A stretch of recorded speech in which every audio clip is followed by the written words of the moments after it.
This is Holy Trinity, Anglican Church, Vancouver.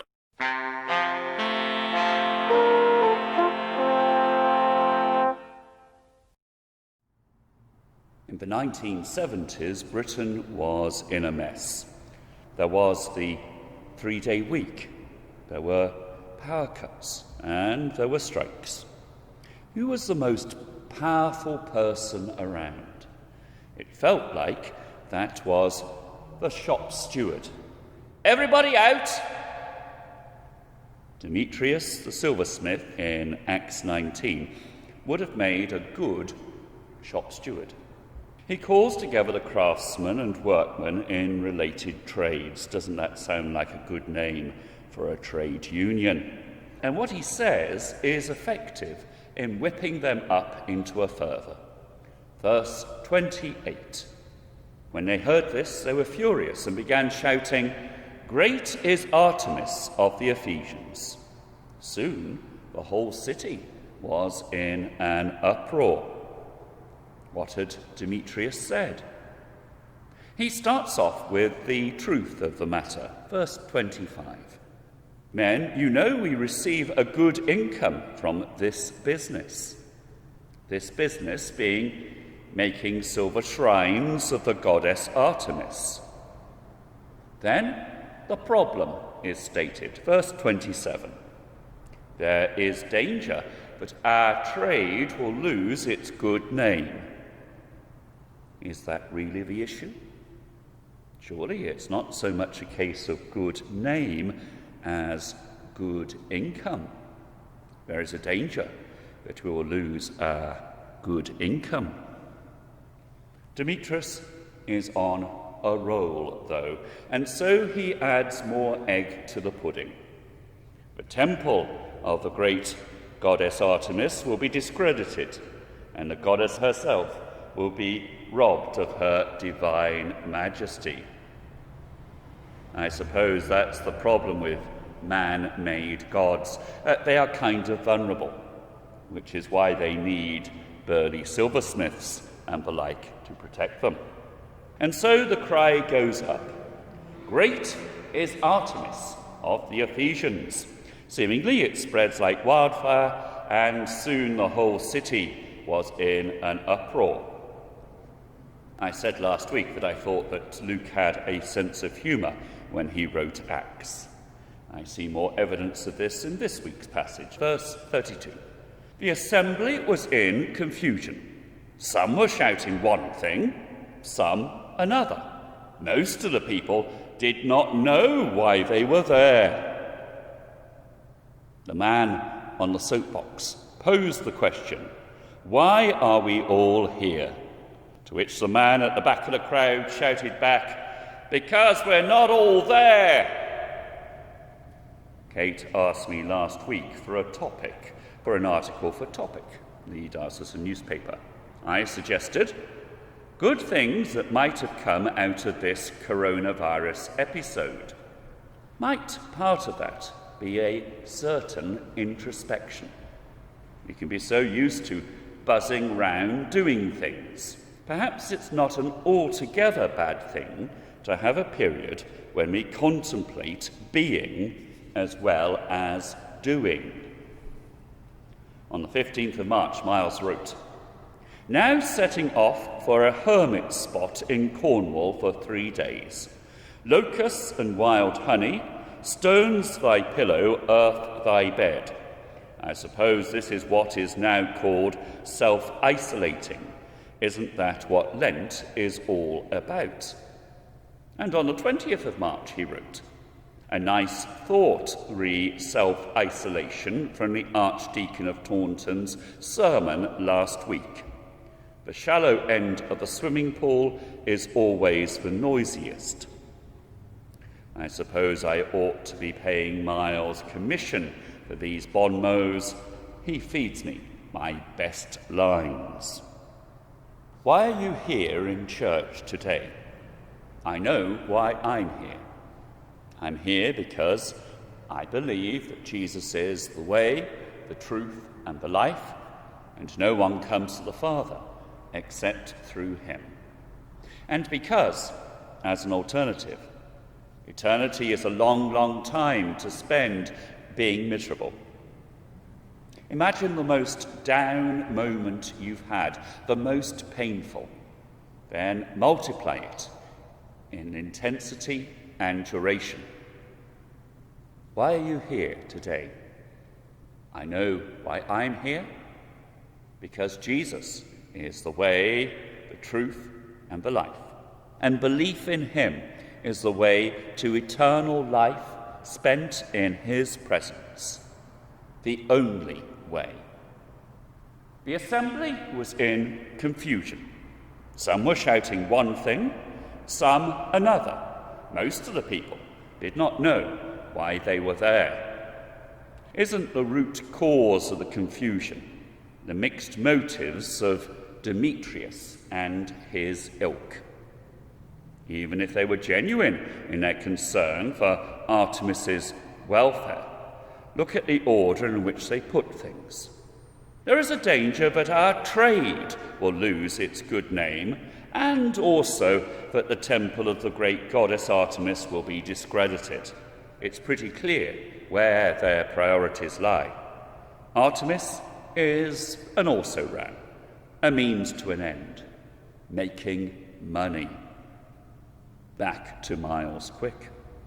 On the 4th and 5th of August, he wrote, "The forces of secularization and scientists are having a good go at Durham. The castle was closed, and the cathedral was mostly closed. The peninsula from Palace Green onwards felt a bit like a ghost town with a lot of overgrown grass and peeling paint. I suppose not much has happened there for months. The shopping areas, of course, felt more loved and cared for. Must look after the economy. People's mixed motives can be seen through if you look closely enough. And so often it's money that is pulling the strings. The power of big business can be quite frightening to behold. And the church?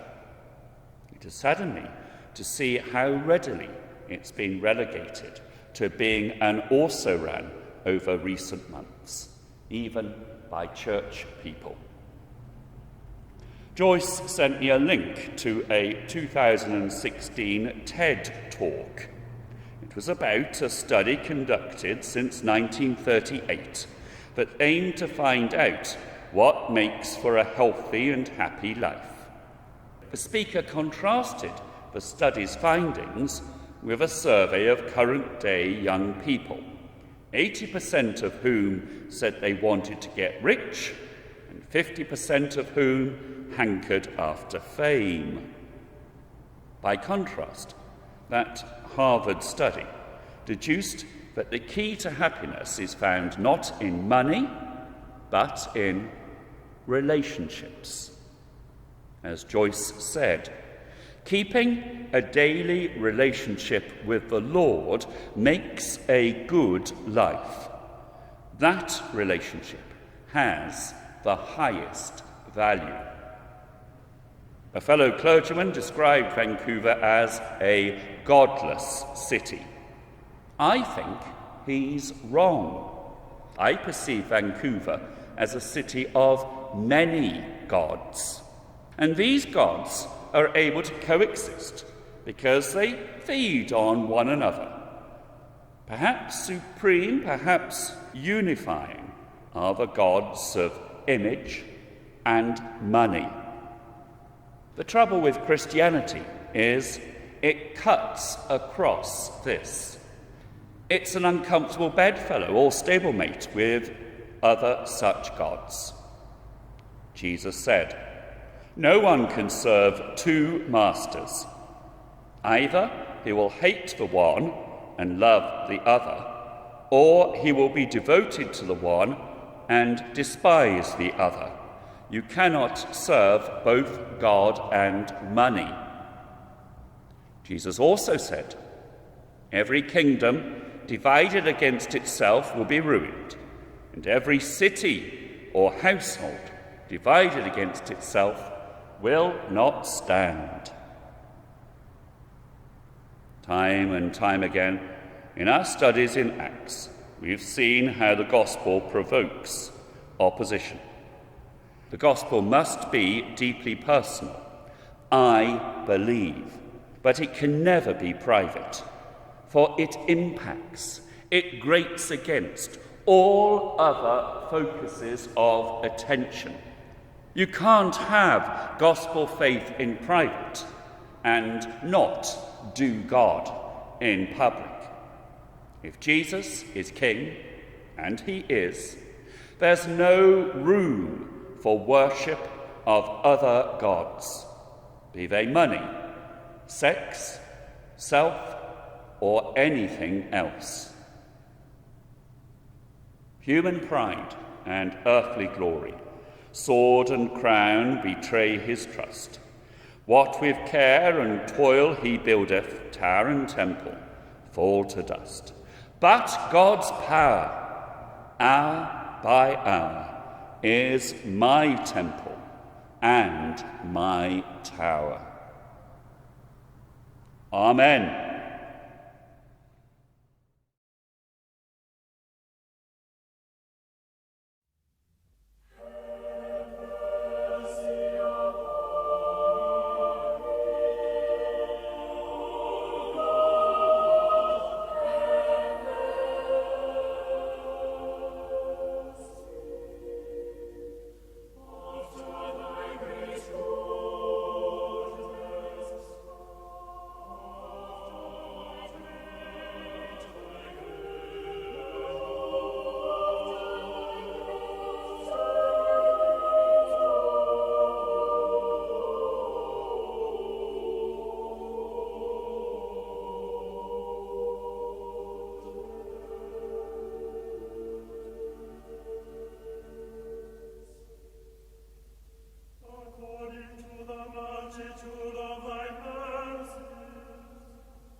teach thy ways unto the wicked, and sinners shall be converted unto